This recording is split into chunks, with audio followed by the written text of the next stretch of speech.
네, 오래 기다리셨습니다. 어서 오십시오. 예, 안녕하세요. 안녕하세요. 네, 저희가 네. 남상권 변호사 인터뷰 때문에 좀 시작하는 시간이 좀 늦춰졌습니다. 네. 죄송하다는 말씀부터 먼저 아니에요. 드리겠습니다. 예. 저도 오늘 원래 사실 국정조사 참고인으로 가야 되는데 어. 또 방송 나가야 되니까 아, 끝나고 바로 가십니까? 아니 안 가기로 했습니다. 예.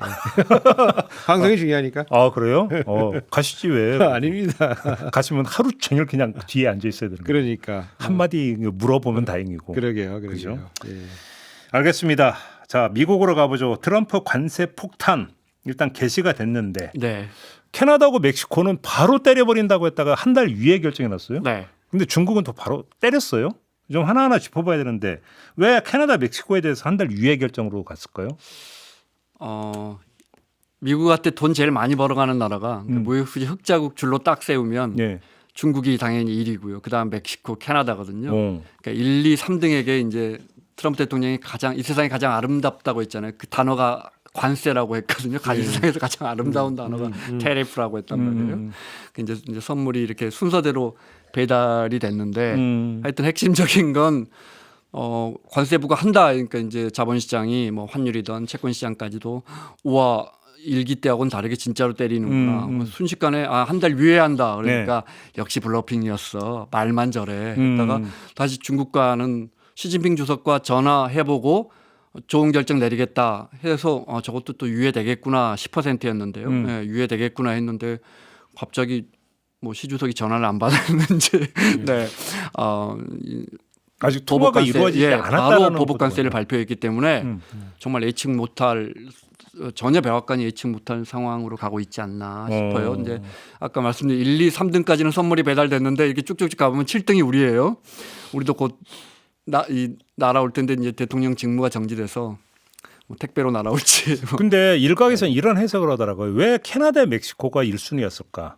결국은 미국한테는 미국말 잘 듣고 양보하기 제일 쉬운 대상인데 결국은 관세로 팍 해서 뭔가 양보를 끌어내는 하나의 시범 케이스를 만들고 그걸 가지고 다른 데를 압박하기 위해서 캐나다, 멕시코를 먼저 건드린 거다. 이런 정치적 해석도 있더라고요. 어떻게 생각하십니까? 뭐 하여간 뭐 제일 먼저 시작된 건 사실 콜롬비아죠. 거긴 뭐 콜롬비아 관련해 가지고 뭐 이제 불법 이민자. 그건 이민자 추방. 네, 추방할 때 이벤트가 받아라. 생겼고 그거는. 그래서 그렇게 해서 이제 출발이 된 거고. 그다음에 아까 이제 뭐 기자님도 말씀해 주셨지만은 뭐 가까워서 그럴 수도 있지만 사실은 우방국들이기 때문에 때리는 게 사실은 좀 부담스러운 측면도 있어서 아마 무역 규모 순서대로 해가지고 지금 때리고 있는 거 아닌가 그런 생각이 들고. 오히려 무역 규모. 근데 그 이게 명분이 있어야 되니까 이제 펜타닐 이제 이 마약하고 이제 불법 뭐 이민자들 그거 좀 막아달라. 네. 근데 니네가 상당히 좀 미온적인 거 아니냐. 그래서 그거를 강제하는 수단으로서 그럼 뭐 관세를 쓰면 되잖아. 그래서 관세를 이제 사용한 건데 특히 펜타닐 같은 경우에는 지금 이제 유통 경로가 중국에서 이제 원료가 만들어지고 그게 이제 뭐 캐나다나 멕시코로 가서 그게 이제 완성이 돼서 글로 이제 들어온다 해서 세 나라를 묶어서 이제 명목상 때린 거고 왜냐면 이제 그게 왜 세 나라가 됐냐면은 그 이제 IEPA라고 우리 지금 뭐 비상대권 우리나라도 얘기하고 있잖아요. 그래서 미국 대통령이 비상대권이 있어요. 경제 관련돼서. 예컨대 이제 71년도 이제 닉슨이 다른 나라들이 미국과 그 무역할 때 환율을 조작하는 거 아니냐 그래가지고 10% 그냥 일괄 관세를 올린 적이 있거든요. 네. 그럴 때 쓰려고 만들어놓은 법이 있는데 이번에도 그 법을 쓴 거예요. 근데 그 법을 이제 쓰려고 하다 보니까 이제 걸어야 되는 게 이제 국경에 비상 상태가 벌어진 거고 그거를 비상 상태로 선언을 하고 그거에 대응하기 위해서 지금 이제 관세를 이제 올린 건데 관세를 이제 올리다 보니까 이제 여러 가지 이제 부작용들이 이제 생기기 시작이 된 거고 근데 지금 나오는 걸 보면은 캐나다는 굉장히 강경 대응으로 나왔어요. 우리는 보복 관세를 다시 미국에도 가장 아픈 방식으로 타격을 주겠다 이제. 네. 그래서 그 트루도가 그 이제 연설하는 거 보면은 눈물이 없습니다. 거기 심지어 뭐도 나오냐면 우리가 한반도에서 미국과 같이 싸우지 않았냐. 네, 그 얘기도 했어요. 우리가 우방인데 니네 나한테 이럴 수가 있어. 그리고 미국의 번영에 상당 부분이 또 캐나다 때문에 그런 거 아니냐. 캐나다도 뭐 미국 덕을 보고 있지만 근데 우리한테 어떻게 이럴 수 있냐. 근데 우리도 같은 만큼 가장 아픈 방식으로 우리 보복하겠다 이렇게 했고 멕시코는 이제 그 셰인바움 대통령인데 이분이 한 거는 조금 더 부드러웠어요. 우리도 강경한데 플랜 A, B, C가 있는데 요번에 플랜 B다 이제. 근데 내용이 안 나왔습니다. 그랬더니 이제 먼저 멕시코하고 이제 미국이 이제 어떤 이제 화해 모드로 들어갔고 이제 그 다음에 캐나다가 들어가서 제가 이제 뭐 약간 이제 그 미국이나 이제 이제 서양 그 국가들 보니까 이 리더십이 대단하다. 이 여자 대통령의 리더십이 경제학교 출신이라며요. 화학, 화학? 화학. 버클리에서 화학한 걸로 지금 나와 있던데. 천주교 국가인데 유대계예요. 아주 그래요? 독특해요. 예, 네, 그래서 약간 멕시코는. 진보긴 한데 굉장히 네. 대단하다. 근데 저는 예. 교수님 말씀 중에 트럼프 대통령이 유해를 계산하면서 처음에 던진 다음에 한 달 유해를 이거 계획한 걸까? 우리 뭐 알 수 없지만 캐나다가 너무 지금 교수님 말씀처럼 세게 나왔어요. 캐나다 세게 나왔고 그걸로 캐나다 사람들이 굉장히 결집하면서 네. 예를 들어 뭐 그날 그 몇 시간 동안에 뭐 온타리오 주지사 같은 경우에 우리 스타링크 안 쓰겠다. 그래 겨우 그 주에서 하는 스타링크 쓰는 게 이제 앨런 머스크의 한 1,000억 원 정도 되더라고요. 계약 무효화하겠다. 이런 식의 굉장히 상징적인 조치들. 심지어 캐나다가 할 수 있는 거라는 게 이제 뭐 할리 데이비슨 수입 25% 때리겠다. 땅콩, 오렌지 주스. 근데 재밌는 거 정말 많이 나왔어요. 맞아요. 플로리다 가지 않겠다. 뭐 술도 안 산다 그러고. 네, 와인 캘리포니아 와인 추운 나라니까 캐나다, 플로리다 제일 많이 가더라고요. 보니까 이번에 보니까 우리 안 가겠다. 근데 이런 것들이 트럼프 대통령이 상당히 세게 나온다. 이게 이제 강요들에게 굉장히 부담을 줬을 것이고 결정적으로 이렇게 하면서 이제 뭐 거기 전 캐나다 재무장관이 테슬라도 우리 100% 때리자 뭐 이런 식으로 하면서 주변 강요들에게 상당한 부담을 줬을 것이고 사흘째 나스닥이 그것 때문에 굉장히 출력했어요. 그다음에 이제 25% 관세를 때렸지만 미국이 수입하는 원유의 60%는 캐나다산인데 때리다고 이야기하자마자 기름값이 오르기 시작했거든요. 이런 것들이 트럼프 대통령에게 상당한 부담이 돼서 미국 언론은 우리 대통령이 미국의 보수 언론은 우리 대통령이 뭐 하나도 내주지 않고 많이 얻었다. 캐나다 국경에 1만 명 군대가 맞아요. 배치된다든지 많이 얻었다는 평가를 하고 있지만 반대로 멕시코 특히 멕시코에서는 또 캐나다도 마찬가지. 트리도 총리는 지금 뭐 임기 한 달 남았는데 지금 두 나라의 여론은 막아냈다 네. 이런 간단히 얘기를 분위기거든요. 하면 트럼프가 약간 움찔했다 이렇게 봐요. 저는 그런 경향도 있을 것 같아요. 그러고 이제 내가 시진핑 주석과는 잘 할 거야 했는데 시 주석이 또 이렇게 세게 나와 버렸으니 그러니까 이게 진짜 10% 받고 15% 더거든요. 네. 시진핑 주석이 일부러 전화를 안 받은 걸까요? 어떻게 셰인바움 멕시코 대통령과는 한 번 통화를 했고 네. 트리도 총리하고는 2번 통화를 했어요. 그러니까 첫 번째 통화하고 뭐가 잘 안 됐고 두 번째 통화에서 잘 됐는데 트럼프 대통령은 이런 걸 정말 과시를 잘하는 분이잖아요. 그래서 내가 했어. 내가 했어. 이런 걸 이번에도 효과를 많이 봤는데 모양새가 좀 어그러졌어요. 분명히 뭐라고 했냐면 나하고 통화할 거야.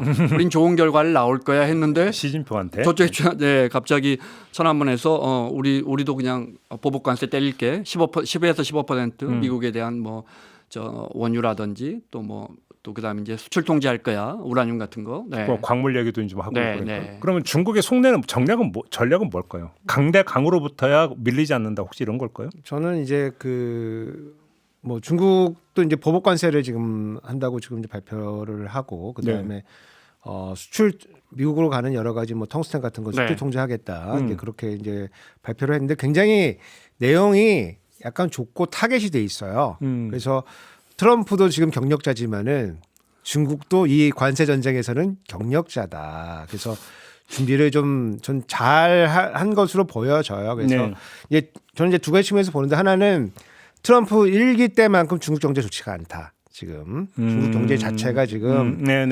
코로나 위기 이후로 뭐 회복을 조금 하긴 했지만은 옛날처럼 지금 전면 전환을 가서는 조금 그 정도 체력은 안 된다. 그래서 조금 예봉을 좀 피해가고 싶고 하지만 뭐 이렇게 좀 우리가 싸운다는 명분은 갖고 싶어서 그래서 소극적으로 발 한번 걸었다 이제 이렇게 보고 오히려 좀 피해가고 싶은 이제 이런 국면이다 이렇게 보고 두 번째는 지금 1기 때 이제 여러 가지 이제 관세 때문에 고생했기 때문에 중국 기업의 상당 부분 또 해외로 나가 있습니다. 그래서 그래요? 뭐 동남아시아에도 많이 나가 있고 예. 또 아프리카에도 나가 있고 그래서 이 그 뭐 자회사라고 부를 수도 있고 생산 기지들이 굉장히 많이 퍼져 있기 때문에 우리 옛날처럼 그렇게 당하지 않는다. 니네 뭐 중국에 뭐 관세 부과해도 그러면 더 디테일한 뭐 관세 부과 나와야 되거든요. 무슨 중국 중국산 사람이 재료. 사장인데 중국산 재료, 중국산 설비 뭐 이렇게 하거든요. 전기차 같은 경우에. 예. 네. 예, 그래서 상당히 이제 중국도 상당히 많이 노련해졌다. 그렇게 하나가 그렇게 두 가지 포인트가 있고 세 번째 포인트는 뭐냐면은 지금 이제 분석이 나오는 거 보면은 이런 그 관세 전쟁의 그 결과가 미국의 GDP에 조금 더 또 심대한 타격을 줄 것 같다. 네. 네, 그런 분석들이 나오고 있기 때문에 중국은 조금 더 느긋하기 때문에 트럼프 입장에서는 조금 더 때릴 이제 그런 수순이 아닐까 이제 그렇게 좀 중국은 이미 이제 트럼프 대통령 일기 때부터 계속 관세율을 올려와서 지금 이제 대미 수출이 평균 관세율이 벌써 20.2%나 돼요. 오, 예. 그래서 이번에 25%를 때린 게 아니고 10%를 거기다 더 얹는 거예요. 그럼 이제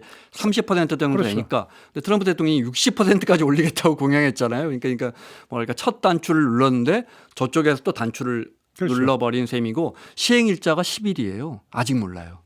이제 저기 캐나다하고 멕시코는 4일부터였거든요. 그래서 아직 두 정상이 어떤 결정을 내릴지 그러네. 두 정상도 다 지금 정치적 쇼잉을 하고 있어서 그러네. 이거 더 지켜봐야겠는데 쉽게 하면 이제 권투 이제 경기 들어가기 전에 서로 이제 이마 맞대고 막 째려보는 네, 딱 네. 그 단계 네, 그런 거죠. 그래서, 그러니까 그래서 이제 뭐 두 가지 앞서 말씀드린 것처럼 두 가지 전망이 충돌합니다. 역시 트럼프는 거래의 달인이기 때문에 실제로 거대한 관세를 물리지는 않을 거야. 물리적으로 이렇게 관세를 물려서 이 트럼프가 국민들에게 약속의 떡을 받기는 어렵거든요. 쉽게 하면 이제 관세는 도구일 뿐이에요. 공갈포다 이거죠. 네, 아니면 또 반대편에서는 일기와는 달라. 트럼프 주변엔 다 S맨들밖에 없고 이번엔 정말 세게 나올 거야. 그래서 완전히 이 저 무역의 판도를 바꿔버릴 거야. 공급망을 완전히 재편할 거야라는 두 가지 분석이 있는데 어디로 갈지는 모르지만 기본적으로 교수님 말씀 중에 핵심이 있는 게 이렇게 관세를 여기저기 막 때렸다가는 미국 경제 예를 들어 트럼프 대통령이 지금 재정이 부족하니까 세금 깎아준다고 했기 때문에 그 재정 부족분을 관세 한 150조 정도 한 200조 정도 수익 나오는 그걸로 채울 거야 했는데 참 말도 안 되는 게 그 예를 들어 멕시코 접경 티아나 이런 데 이제 삼성전자 공장이 있거든요. 저 예전에 그 취재 가봤는데 거기서 뭐 100만 원짜리 TV 수출한다 그러면 이게 125만 원이 되는 거 아니에요. 그렇죠. 관세. 그 25만 원 누가 더 부담합니까? 미국 소비자들이 부담하잖아요. 그런데 트럼프 대통령은 그걸 다른 각도에서 관세를 더 받으니까 내가 그걸 재정으로 채울게. 뭐 이런 식으로. 그 만약에 우리 뭐 멕시코에 있는 우리 기아 공장에서 기본적으로 미국 차가 평균 3,000달러, 그러니까 400만 원 정도가 더 비싸진대요. 이번 조치로. 만약에 25% 관세를 때리면 미국 소비자들이 멕시코나 캐나다에서 산 그 뭐 다른 나라 제조사의 차를 400만 원 정도 갑자기 더 비싸게 사야 하는데 이걸 감당할 수 있겠느냐. 또 물가가 올라가면 아시는 것처럼 뭐 기본적으로 이제 금리를 더 내리지 못하거나 뭐 금리를 더 올려야 하거나 이럴 때면 또 강달러가 계속되고 하면 구조적으로 트럼프 대통령이 말한 약속을 지킬 수가 없거든요. 그러니까 바로 그 지점인데 이렇게 네. 이제 상대국이 강으로 이제 맞받아치는 측면도 있지만 미국 국민들이 못 살겠다라고 하는 여론 압박이 또 그러니까 주요할 수도 있는 거 아닙니까? 네. 뭐 약간 좀 제가 제가 학자니까 연구를 좀 소개시켜 드려 보면은 이제 두 가지 약간 상반된 연구들이 좀 있어요. 그래서 하나는 이제 트럼프가 이제 일기 때 관세를 부과한 이후로 조금 물가가 약간 올랐다가 그다음에 조금 그래도 잦아들었다. 이제 요런 분석들이 하나가 있고 인상률이 그렇게 크지 않았다. 네, 그 생각보다 크지 않아서 뭐 부담 없이 할 수 있다. 이제 이런 측이 하나가 있고 네. 다른 연구는 이제 그 시카고대 뭐 경제학 교수들이 한 연구인데 요거는 이제 한국과 관련된 거예요. 그래서 월풀이라고 하는 이제 그 미국 가전회사가 있는데 세탁기가 잘 안 팔리니까 이제 한국산 네. 세탁기에다가 이제 관세를 부과하라고 그래서 관세가 뭐 처음에 25% 50% 뭐 물량 따라서 이렇게 네. 가다가 굉장히 뭐 100%까지 올라간 적이 있습니다. 그래서 삼성이나 LG 이 세탁기가 가격이 많이 올랐던 적이 있거든요. 예. 근데 그때 삼성하고 LG 그 세탁기 굉장히 인기가 많아가지고 많이 팔리긴 했어요. 그래서 관세를 이제 물었던 건데 네. 월프리 로비 해가지고 물었던 건데 이게 이제 경제가 복잡한 게 세탁기 가격이 오르니까 세탁기 사면은 뭐 같이 사야 돼요? 건조기 사야 되잖아. 다 사는 건 아니고. 아니 뭐 미국 하면은 이게 2층으로 보통 같이 있기 때문에 건조기 보통 사거든요. 저희 집엔 없어요. 미국 사람들은 건조기가 딸린 세탁기를 주로 삽니다. 예, 그래서 네. 세탁 관련된 제품도 같이 오르는 거예요. 그러겠죠. 같이 예. 오르니까 거기 일자리가 또 없어지는 거야. 거기 일자리가. 연관 산업의 일자리. 연관 산업 그러니까 간단치가 이제 세탁기만 보고서 시작을 했는데 세탁기가 이제 물건이 좀 덜 팔리기 시작하니까 다른 이제 세탁 관련된 다른 제품들도 미국 기업들도 타격을 입기 시작하는 거예요. 근데 그렇게 입기 시작하니까 뭐 결국에는 이제 뭐 삼성하고 LG가 이제 미국으로 넘어가서 일자리가 네. 만들어지긴 했어요. 근데 가격하고 다 고려해 보면은 그 미국에서 일자리 하나 만들어질 때 미국 소비자들이 한 81만 불 정도 재정 보조를 준 거하고 똑같다. 그래서 그 돈을 주고 만드는 일자리하고 그 관세를 해서 공장을 미국으로 옮겨서 그 가격이 오름으로 해서 생기는 그거하고 비교해 보면은 그렇게 큰 이득은 아니고 오히려 손해다라고 하는 그런 분석도 있거든요.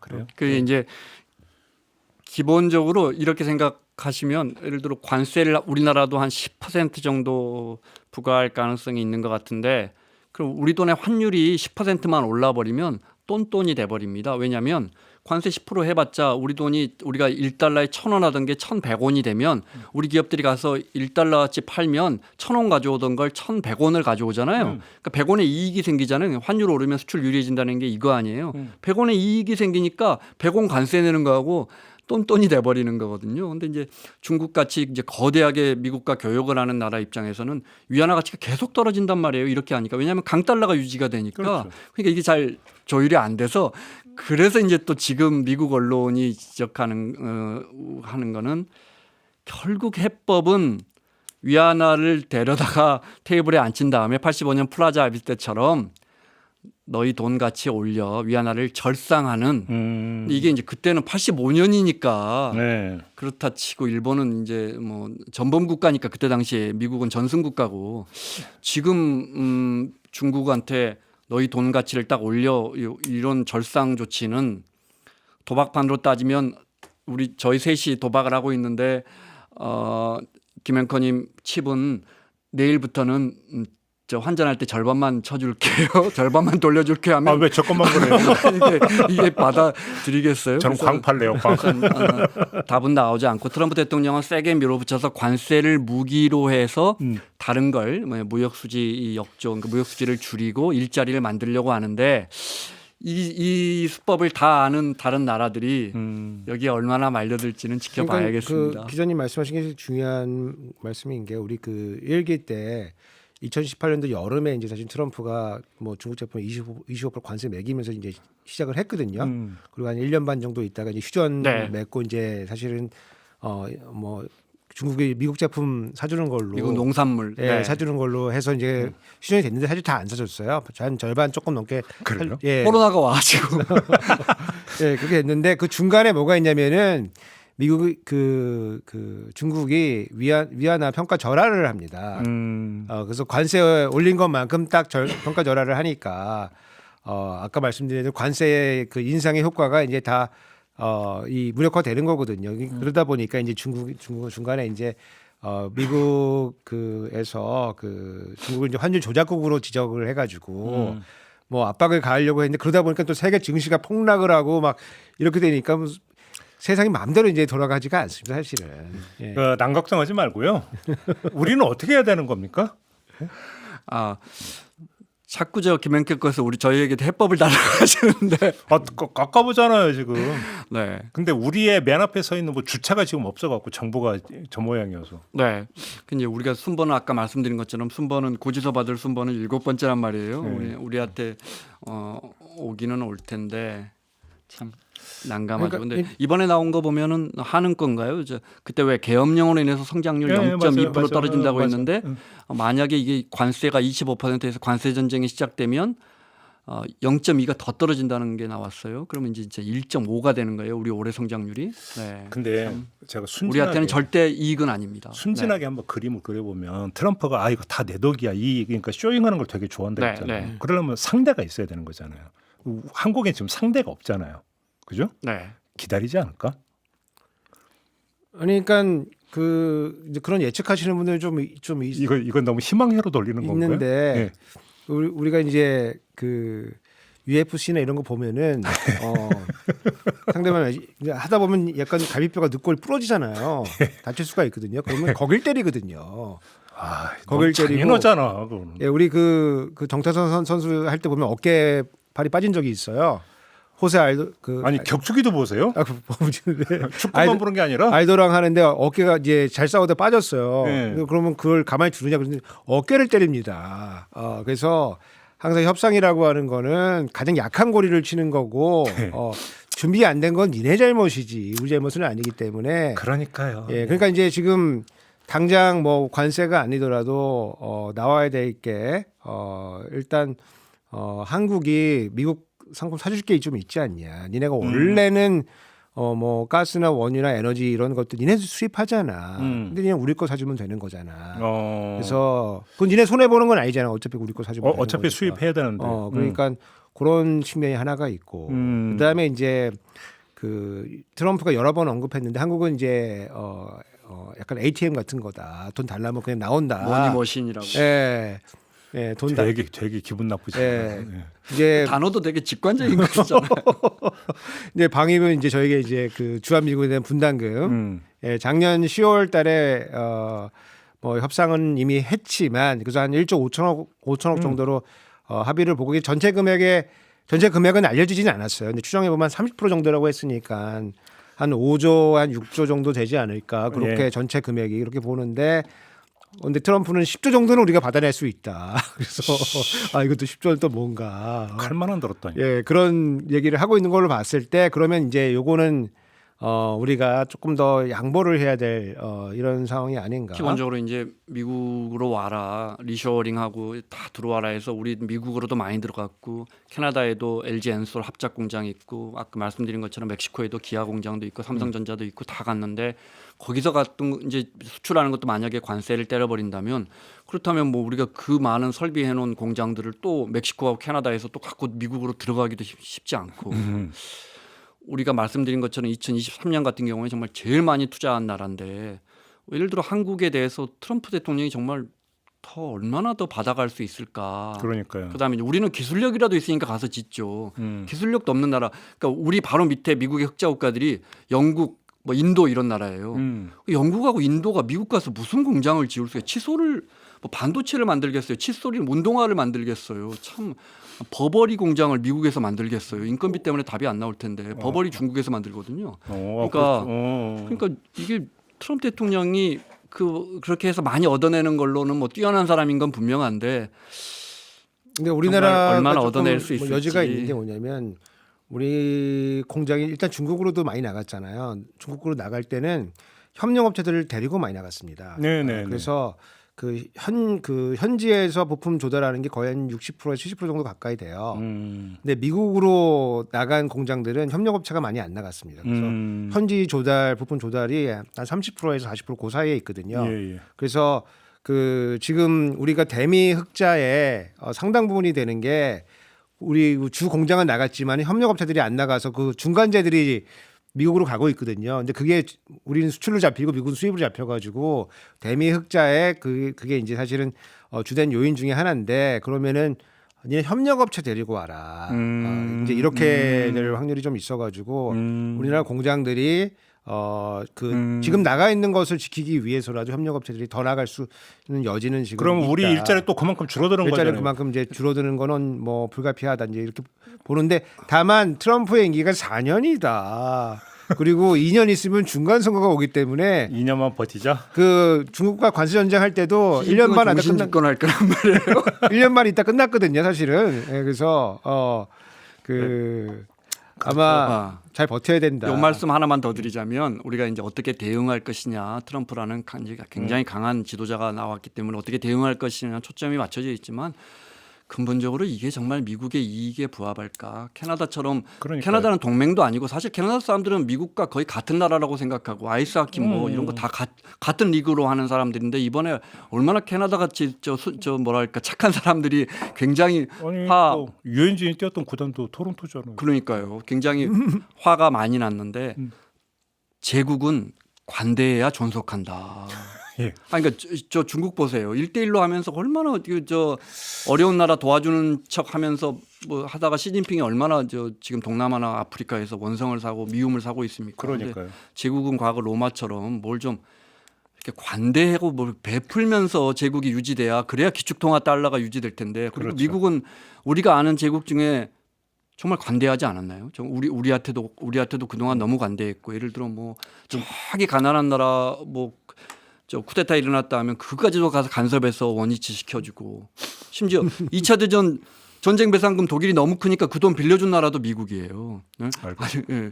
그렇게 관대했던 제국이 너무 이렇게 피해자 코스프레를 하면서 더 얻어가려고 하니까 이게 과연 이거는 이익일까? 음모론인데, 그러니까 이번 그 계엄 사태 때 그 헬기가 이제 국회에 진입하는 거를 뭐 하여간 뒤로 미루는데 승인 안 해준데 미국의 역할이 있는 거 아니냐라고 하는 그런 이제 루머도 있는데 어제 보던 포린 폴리시가 보던 거 혹시 보셨어요? 응? 예, 그러니까 뭐 그런 얘기가 있는데 그 아까 기자님 말씀하신 것 중에 USAID라고 하는 미국 조직이 있어요. 그럼 뭐예요? 그게 이제 그 원조청이죠. 아, 그 트럼프 대통령이 지금 없애고 있죠. 지금. 예, 원조청인데 우리나라도 한국 전쟁 끝나고 USAID의 도움을 받아가지고 그 우리 원조를 받는 우리도 원조청이 있었습니다. 그거 받아가지고 네. 55년도부터 하여간 굉장히 열심히 도움받고 살아가지고 사실은 그렇게 해서 번영까지 오게 된 건데 지금 이제 트럼프에서 새로 임명받은 이제 USAID 대장이 다 출근하지 마. 그래가지고 저런 출근을 못 하고 있는 그 AID. AID. 저희 네. 차관 아파트 네. 그 AI 거기 돈 받아서 지은 거예요. 맞아요. 네. 알겠습니다. 첫 번째 결론은 이렇게 내리겠습니다. 우리 그 옛말에 매도 먼저 맞는 게 낫다라는 말이 있는데 이건 아닌 것 같다. 그죠? 요건 아닌 것 같다. 일단 2년을 잘 버티면 이렇게 결론을 내리도록 하겠습니다. 반도체 특별법 얘기를 좀 해야 될 것 같은데요. 일단 그냥 이렇게 뜬금없이 질문 드려볼게요. 꼭 필요한 겁니까 이번?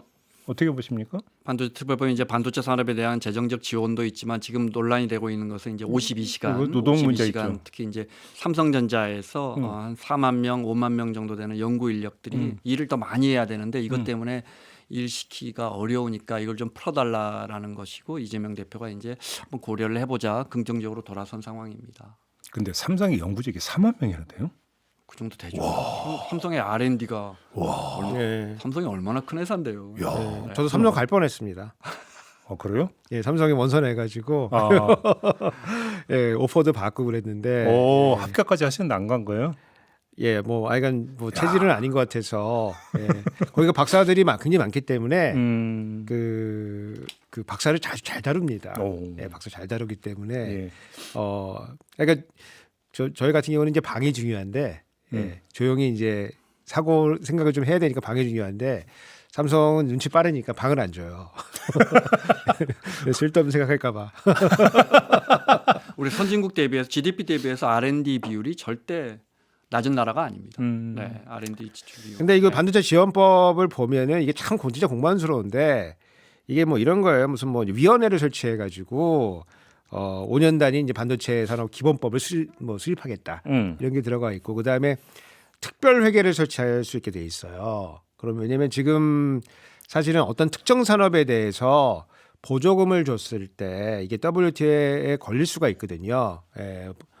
그래서 보조금 못 주게 돼 있는데 이거 보조금을 지원해 줄 수 있는 이런 재정적인 기반을 좀 마련해 주겠다. 그래서 그동안 해왔던 거는 사실 세제 혜택을 줬어요. 그래서 뭐 투자한 금액에 뭐 세액 공제가 뭐 중소기업은 25%, 대기업은 15%. 그래서 상당히 올라가 있는 상태고 뭐 인력에 대해서도 뭐 여러 가지 이제 인건비도 많이 줄일 수가 있고. 근데 그 중에 가장 문제가 됐던 게 지금 논쟁이 되고 있는 건 이제 52시간 제도하고 이제 충돌이 생기는 거고 지금 삼성전자가 원하는 거는 뭐 TSMC 뭐 이런 데랑 비교해 봤을 때 일을 좀 시키는 게 좀 굉장히 빡빡하고 실제 일은 하고 있다. 하고 이제 제도 때문에 지금 보상도 안 되고 이러고 있으니까 조금 이거를 탄력적으로 할 수 있게. 아까 저희가 안철수 의원하고 인터뷰했거든요. 네. 그러면 이제 또 V3 만든 주인공 아닙니까? 그러면서 이 그 연구 개발의 일은 제조업과 다르다. 그래서 며칠 밤새서 팍 건 다음에 딱 끝나면 2달이라고 했네요. 석 달이라고 했네요. 하여간 논다. 이게 이제 보통 연구개발직에 일하는 패턴이다. 요걸 강조를 하던데. 이거 풀어달라. 그런 거죠. 네. 아니 그러니까 그게 이제 사실은 그 보상과 약속의 문제입니다. 보상과 약속. 내가 그러니까 저 같은 경우는 이제 뭐 개인 연구를 하니까 이거 연구하면 뭐 제가 뭐 거의 다 하는 거죠. 뭐 제 거죠. 뭐. 근데 회사에서 연구를 하면 거의 회사 거고 그렇지. 개인에게 기속되는 게 뭐 별로 그렇게 많지는 않거든요. 그러면 이제 여러 가지 수당이나 보상의 형태로 보상이 와야 되는데 네. 삼성이 그만큼 그러면은 연구개발 측에 보상을 충분히 해주고 있느냐. 그 중요한 지적이시네. 노동 시간보다 인센티브가 더 중요한 거 아니에요? 왜냐면 그게 인센티브 잘 됐으면은 뭐 연구직들 더 그러면 하겠다 그러겠죠. 근데 그게 아니고 니네 명예를 위해서 하라 그러면은 사실 그게 힘든 거고. 네. 그다음에 이제 우리나라 반도체 회사가 삼성전자만 있는 건 아니지 않습니까? 그렇죠. 하이닉스도 있는데 하이닉스는 별로 이걸 원하지 않는다는 거죠. 이거 안 해도 돼. 왜 다른 거예요? 아니 먼저 말씀하세요. 예. 그러니까 특별 연장 근로라 해서 그래서 이제 90일 동안은 유예를 해주잖아요. 예를 들어 아이스크림 공장은 여름에 바쁘니까 그렇지. 여름에 52시간 더 일하고 겨울에 그만큼 더 일한 것만큼 빼주자라고 이미 법이 돼 있고 삼성전자도 여러 차례 이걸 썼는데 네. 하이닉스는 한 번도 안 썼어요. 왜 그런 거예요? 그러면 하이닉스의 연구직들은 일을 잘 열심히 하지 않고 이번에 삼성전자보다 영업이익을 더 올리고 있나? 그러니까. 그런 질문이 생기고 근본적으로 삼성전자가 지금 이제 메모리 분야에서 위기설이 나오는데 뭐 샘 알트만 오고 막 여기저기 모든 지금 빅테크 기업들이 합종 연행을 하거나 정부의 재정 지원을 받거나 혁신적인 기술을 개발하거나 뭐 이런 상황이고 삼성은 그러면 뭐가 바뀔 것이냐, 뭘 원해 했더니 우리 연구직들 일 좀 더하게 해주세요라는 대안이 나온 셈이잖아요. 그러니까 이게 이 방향이 맞나? 그러면 그러니까 똑같이 경쟁을 하고 지금 기술적인 면에서는 앞서가 치고 올라가고 있는 하이닉스는 왜 특별 연장 근무를 신청 안 하지? 그러니까 그럼 이런 질문이 두 분 생깁니다. 견해는 공통되는 것 같은데 이건 좀 아닌 것 같다 이 말씀이신 것 같은데. 그러니까 이제 네. 그 잘하면 총수 덕이고 안 되면 노동자 탓이다. 이게 사실은 이제 지금 그 삼성이 뒤떨어지고 있는 그런 문화를 지금 보여주고 있는 거 아니냐. 근데 이미 답은 나온 것 같은데 노동 시간을 그렇게 하려고 하지 말고 인센티브를 늘려라. 네. 그러니까 제도도 그러면 조금 플렉서블하게 풀어줄 필요는 있는데 네. 그럼 지금 제도화해서는 안 되는 거죠. 지금 이제 그 아까 그 기자님 말씀해주신 이제 그 특별 연장 근로라고 하는 걸 하려고 하면은 그 노동부 장관이 승인을 해줘야 되고. 그리고 근로자가 동의를 해줘서 절차가 있어요. 약간 이제 사실 귀찮겠죠 그게. 번거롭고 어쩔 예. 때는 또 저 노동부에서 허가도 안 해준다라는 게 이제 예. 삼성전자의 입장이에요. 예. 네. 대신 이제 뭐 제도를 풀어주려고 하면은 사실은 그 전체 총량을 지금 늘리고 싶어하는 건지 아니면 전체 총량은 그대로 가져가면서 특별한 기간에만 우리가 하고 뭐 전체 총량은 유지하는 거다. 그러면은 사실은 좀 운영의 묘를 좀 발휘해 볼 수는 있는 거고. 근데 전체 총량을 이제 늘리겠다 그러면은 이제 사실은 그 전체 노동자의 그 후생과 관련이 있는 거기 때문에 그런 그렇죠. 것들은 쉬워 보이지는 않고. 그래서 그 며칠 전에 있었던 민주당의 그 이재명 대표가 이제 그런 질문들을 해요. 네. 원하는 게 뭐냐? 정해진 시간 내에서 좀 어떨 때는 일을 좀 많이 하고 어떨 때는 쉬고 이렇게 하는 거냐 아니면 총량을 늘리고 싶어 하는 거냐. 그래서 그 아주 그 명쾌한 답은 안 나왔거든요, 사실은. 알겠습니다. 그러니까 이제 서로 이제 의심이 조금 있는 거죠. 네. 그에 대해서. 이제 삼성전자를 떠나서 제도로 52시간 제도를 가보면 우리 고용 관계에서 고용 구조가 아주 의린 사람들 있잖아요. 뭐 예. 건설 현장에 예, 예. 설거지 이런 분들은 다 정규직이 아니잖아요. 일용직이란 말이에요. 지금 뭐 도배하시고 심지어 이제 거기도 이제 노동 공급이 없어가지고 다 외국인들로 채워지고 있어서 일단 이분들 빼고 나면 이제 중간 계층의 정규직들, 전문직들, 간호사분들이나 뭐 유치원 교사분들 이런 분들은 이제 52시간 도입되고 또 주휴수당이라든지 시간의 수당이 제도화되면서 많이 자리를 잡았고 우리가 노동 시간을 줄여야 한다는 사회적 명제는 이건 분명한 거니까요. 중요한 건 삼성의 연구직 분들은 이번 토론회에서도 이야기 나왔는데 뭐 1억 3천 이상, 1억 5천 이상 연봉을 받는 분들이란 말이에요. 근데 우리가 이런 제도 제도라는 건 규제인데 규제를 하는 이유는 약자를 보호하기 위해서예요. 그렇죠. 그러니까는 중간계층 급여를 받는 정규직들에 대해서는 철저히 이 제도가 유지되거나 더 강화돼야 한다는 반면에 뭐 1억 5천씩 받는 분들에 한해서는 뭐 약간 뭐 뭐랄까 좀 뭐 원활하게 뭐 기업이 원하는 대로 또 이것도 노사 합의를 해야 되거든요. 이 개정안에도 본인이 동의를 해야 돼요. 그렇지만 이런 식으로 풀어주는 것도 뭐 답은 아닌가. 그런데 이제 그분들은 뭐 1억 5천 연봉 받는 분들은 우리 급여 생활자의 1% 수준이니까 그러니까 우리가 지금 1억 연봉 이상 받는 분들이 한 4% 정도거든요. 월급쟁이 중에.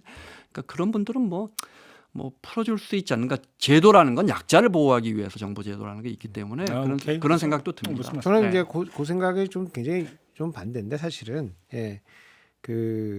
이 연구 뭐 직이라고 하는 거는 사실은 자기가 좋아서 하는 일단 측면이 있어요. 그래서 연구 하지 말라 그래도 그냥 자기가 그냥 재밌어서 그냥 하시는 분들이 사실 많은 건데. 근데 그 연구의 시간이 길어지면 그 다음부터 굉장히 힘들거든요. 그래서 잘 보장이 되지 않으면은 사실 삼성전자가 이 제도를 도입을 해가지고 이를 집중적으로 시킨다. 근데 보상이 제대로 되지 않으면은 오히려 좋은 인력일수록 잘 떠납니다 회사를. 예.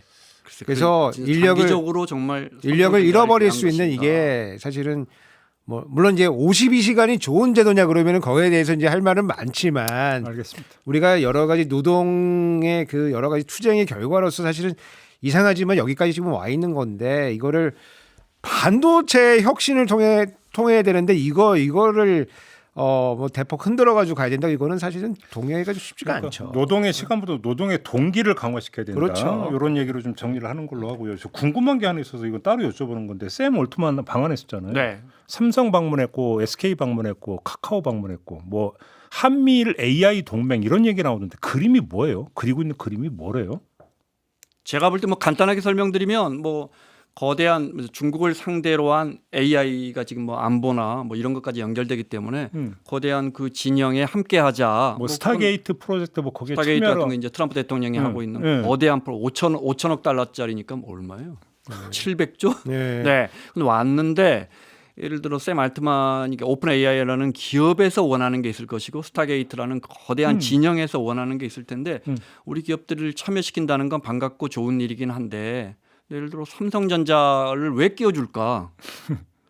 기술력이 있으니까 끼워주겠죠. 삼성전자 파운드리도 있으니까 여기서 만들 수도 있고 제조를 하고 조립을 해야 되니까.